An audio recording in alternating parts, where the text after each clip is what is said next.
சரி, நீங்க இந்த ஊரா இது திமுக ஓட்டுன்னு பிரிச்சு விட்டு போயிருப்பாங்களே. திமுக மட்டும்தான் ஆண்டுகிட்டு இருக்கோம்.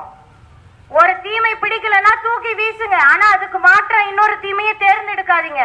திமுக ஆட்சிக்கு வந்த போதெல்லாம் தூக்கி வீசுறீங்க, ஆனா மாற்றம் அதிமுகவை தேர்ந்தெடுத்துறீங்க. அதுதான் தவறு. ஏன் மாற்றம் இல்லையா அவங்க முன்னாடி? மாற்றத்துக்கான கட்சியா தானே நாம் தமிழர் கட்சி பிள்ளைங்க வந்து நிக்கிறோம். ஒரு படிச்ச பொண்ணுக்கு வாய்ப்பு கொடுங்கம்மா. 40 வேட்பாளர்கள், 40 தொகுதிகளே சிங்கம் போல களமிறங்கி இருக்கோம். யாருக்கும் 5க்கும் 10க்கும் கூட்டணி போல, ஒரு சீட்டுக்கும் 10 சீட்டுக்கும் எங்க பிள்ளைங்களை அடமானம் வைக்க மாட்டாரு. எங்க கட்சி அடமானம் வைக்க மாட்டார். ஒரு மான தமிழன், அரசியல் ஆண்மகன்னா ஒரு செந்தமன் சீமான் மட்டும்தான். அவரோட பிள்ளைங்க தான் நாங்க.